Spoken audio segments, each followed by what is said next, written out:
oral questions. All right, here we go. Question period, ladies and gentlemen.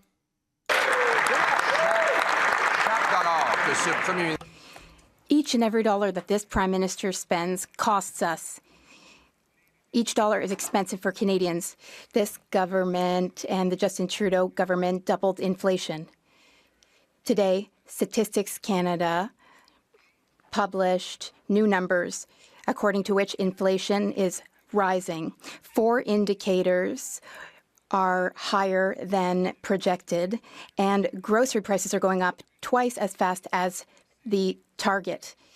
Will the Prime Minister, in the upcoming budget, decrease his taxes and inflationary spending so that Canadians can lead affordable lives? The Honourable Minister of Finance.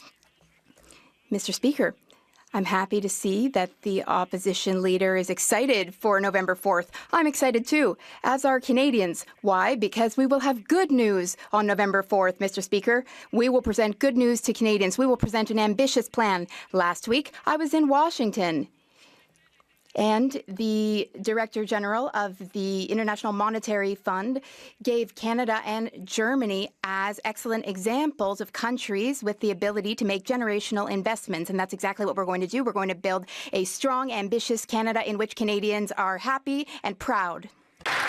Monsieur le Président.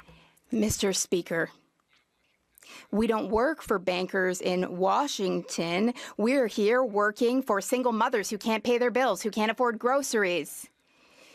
The inflation rate is exploding, and this means that Canadians have to spend 70% more for the Canada Revenue Agency. Today, the Auditor General revealed that 15% of calls to the CRA are answered at some point. But even if you can get someone on the phone, you get the wrong information 83% of the time. Why do Canadians have to pay so much for such poor service? The Honourable Finance Minister. Mr. Speaker, I have even more good news for the opposition leader. He'll be happy to know that on this side of the House, Mr. Speaker, we have already taken action. We presented a 100-day plan to fix the situation at the Canada Revenue Agency, because on the government side of the House, we know that we have to do better. We know that we have to give Canadians good information. We know we have to be helpful. And we do something else on this side of the House. Mr. Speaker, we respect people who work in public service. We respect public servants, and we will always do our best at all times to serve Canadians. He admits they have to do better. It's not possible for them to do any worse, Mr. Speaker. The reality is today we learned that inflation is again on the march. All 4 measures of inflation are above Bank of Canada's targets. 2 are outside of and above the acceptable range. Food price inflation is rising 2 times the rate that Bank of Canada targets.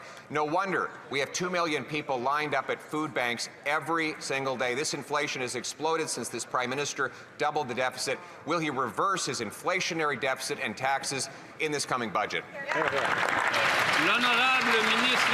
The Honourable Minister of Finance. Mr. Speaker, I think we all know in this side of the House and Canadians, math might not be the cup of tea of the Leader of the Opposition.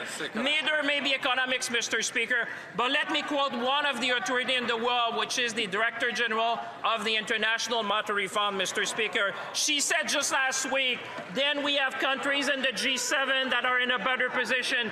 Germany and Canada stand up in that regard, Mr. Speaker. Both Germany and Canada recognize that this is a very testing time and they need to use their fiscal space. In the case of Canada, the Canadian authorities have been very decisive in taking action. Mr. Speaker, The Honourable Leader of the Opposition. These fools are going to destroy us. Mr. Speaker, his banker friends in Washington may think that they have fiscal space, but the single mothers who can't afford groceries have no space left at all to pay for liberal inflation.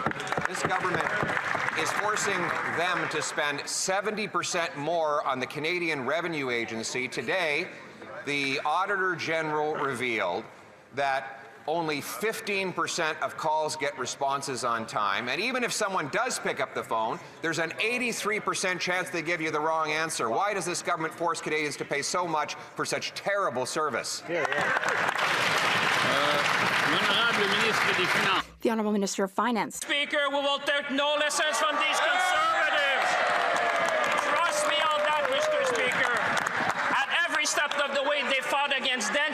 Mr. Speaker. At every step of the way, they fought against the National School Food Program, Mr. Speaker. At every step of the way, they fought against farmer care, Mr. Speaker. At every step of the way, they fought against the programs that would support Canadians in time of need, Mr. Speaker. No one on this side of this House will tell us what to do. We're going to fight for Canadians. We're going to make Canada strong, Mr. Speaker. The honourable Leader of the Opposition. Another day, more costly slogans from that member of Parliament.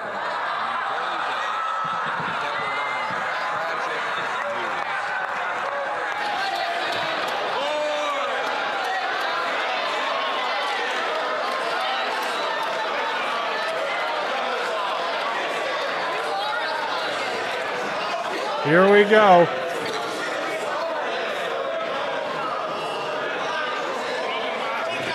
The honourable Leader of the Opposition from the top. Another day and more costly slogans. But now Canadians are learning it was a bait and switch. Today, another terrible tragedy. As they laugh, 1,200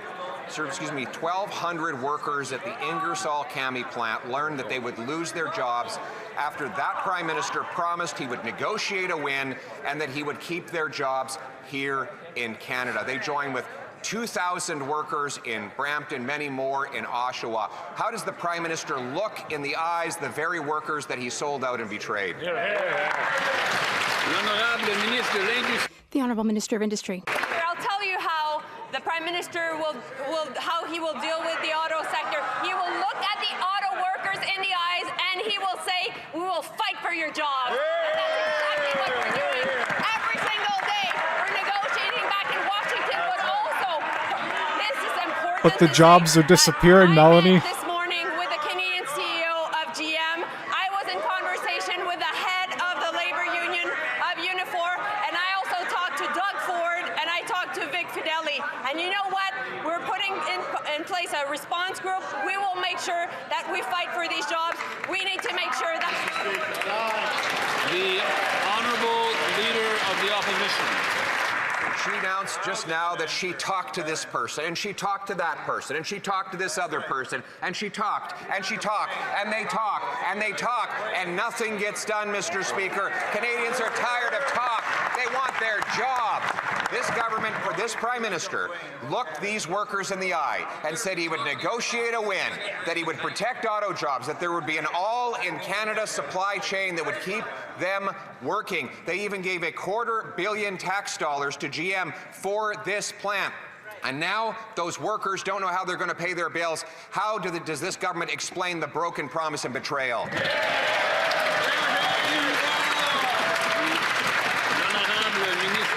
The Honourable Minister of Industry. Fight for these jobs, and we will hold the companies to account. That's right. That being said, let me talk to you about important jobs. 150 new jobs in